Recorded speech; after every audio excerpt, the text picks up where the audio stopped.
আপনি 3 লাখ টাকা চাইলেন কেন? তার পক্ষ নিয়ে আমার জন্য হয়েছে। কেন আসছেন এটা বলেন। সামাজিক যোগাযোগ মাধ্যমে দুটি ভিডিও ক্লিপ ভাসছে, যেখানে উত্তর বন বিভাগের পিএমখালী রেঞ্জ কর্মকর্তা ফারুক আহমেদের সাথে দেখা করতে আসেন এক যুবক। তার নাম শরীফ। বসে কথা বলার এক পর্যায়ে বন কর্মকর্তার বিরুদ্ধে অনিয়মের অভিযোগ করেন এই যুবক। এখানে থাকা অবস্থায় যদি কোনো অভিযোগ আসে সবকিছুর এবিলিটি আমি আছি, আচ্ছা সমস্যা নেই।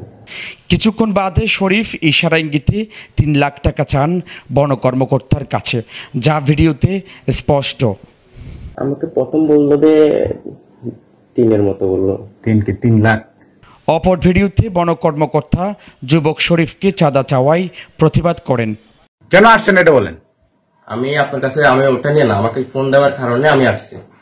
আমি তার আসতাম না। আপনি 3 লাখ টাকা চাইলেন কেন? তার পক্ষ নিয়ে আমার জন্য হয়েছে। আমার পকেটে 10 টাকা নাই। আচ্ছা, আপনি তো তার পক্ষ নিয়ে 3 লাখ টাকা চাইছেন। আমাকে বলছে যে একটু আঙ্কেলের সাথে কথা বল, আমার পকেটে 10 টাকা নাই। না না, সেটা আপনার পকেটে 10 টাকা নাই।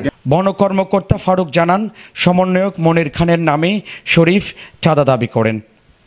ছাত্র সমন্বয়ক পরিচয় দিয়ে মনির খানের পক্ষে শরীফ করে একজন নাম আমার অফিসে গিয়ে 3 লক্ষ টাকা চাঁদা চাইছিল। মনির খান এর আগেও আমার কাছে হোয়াটসঅ্যাপে কল দিচ্ছিল, বিভিন্ন সময় কল দিয়ে চাঁদা দাবি করতেছিল। না হয় আমাকে আমার অফিস ঘেরাও করবে, আমার ডিভিশন অফিস ঘেরাও করবে, আমার নামে দুদকে অভিযোগ দায়ের করবে, আমার ঊর্ধ্বতন কর্তৃপক্ষের কাছে অভিযোগ দায়ের করবে, মন্ত্রণালয়ে অভিযোগ দায়ের করবে, এরকম হুমকি দিয়ে আসতেছিল। একই যুবকের বিরুদ্ধে অভিযোগ করেছেন পিএমখালীর ফার্নিচার ব্যবসায়ী দিদার। শরীফ তার থেকে 2 লাখ টাকা চাঁদা চান।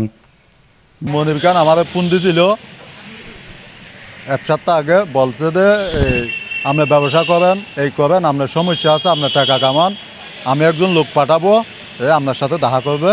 তারপরে এই লোকটা আসছে, আসার পরে আমারও বলতেছে 2 লাখ টাকা দিতে হবে, না হলে আপনার সমস্যা হবে, যদি না দেন সমস্যা হবে, আর দিলে আপনাকে আমাদের ক্ষমতা যতদিন আছে ততদিন আমরা আপনাকে সেট করি। আমার নাম দিদারুল আলম, আমি ব্যবসা করে ফার্নিচারের দোকান করি।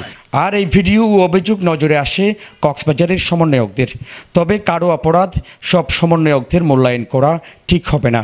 তারা এই ঘটনার সঠিক তদন্ত চান। মনির যার বিরুদ্ধে অভিযোগ এসেছে সে আন্দোলন সংগ্রামী ছিল, ইটস ট্রু, এবং সে আন্দোলন সংগ্রাম করতে গিয়ে 2টা মামলাও খেয়েছে। আন্দোলন সংগ্রামী ছিল, সম্মুখ সারির যোদ্ধা ছিল, আবার 2টা মামলা খেয়েছে। তার মানে এই না যে তার বিরুদ্ধে যদি কোনো এলিগেশন আসে বা কোনো অভিযোগ আসে, ওই ব্যক্তির দায় আমরা কেউ নেব না বা ওই ব্যক্তিকে আমরা সমর্থনযোগ্য। আইন আদালত তথ্য প্রমাণ তদন্তপূর্বক তদন্ত সাপেক্ষে তার বিরুদ্ধে ব্যবস্থা নেবে, এটাই আমাদের সকলেরই আমাদের দাবি।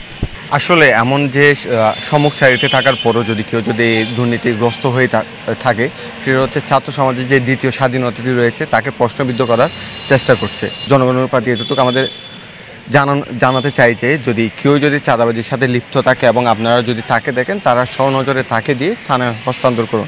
এদিকে পুলিশি নজরদারিতে আছেন অভিযুক্ত শরীফ। তার নামে সাধারণ ডায়েরি করেছেন বন কর্মকর্তা ফারুক আহমদ।